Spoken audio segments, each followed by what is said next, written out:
Itu lah. Jelas suara pemat ni. Meletup suara lah. Okey, itu tu.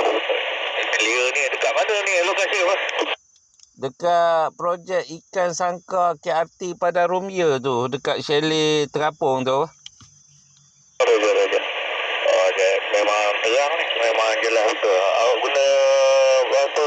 Model apa tu? Model apa tu? Yang sekarang ni apa?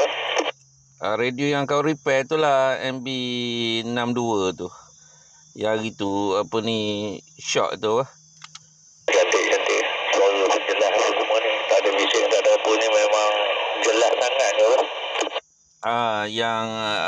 Yang Abang Mat apa ni yang rodong kita nanti ada yang minat tu. Tunggu 3 hari lagi sampai lah. Yang Jerman tu. Okey. Nanti tadi kau jumpa kan telefon dia tak dapat apa. Tak tahulah dia tiba dia masuk kebun apa. Itu yang tak dapat tu.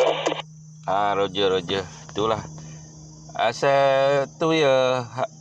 Bukan ambil untung. Tak ada ambil untung lah. Kita beli antena, beli power supply. Power supply kosong. Kita beli wire apa semua.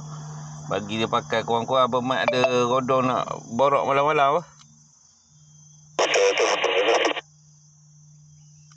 Tu apa ni kawan tak boleh nak TX tu lah. TV rumah jiran ujung tu dia sebiji je, yang lain tu okey. Rodong-rodong lain okey. Mahal saja TV 6,000 tak ada filter pun.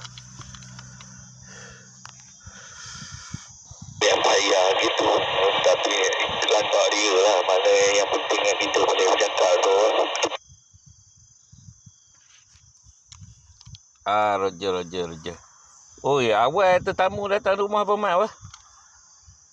Itulah tu sebab apa dia orang datang mewah biasa gitulah. Sebab kebetulan depan tu kedai buka-buka.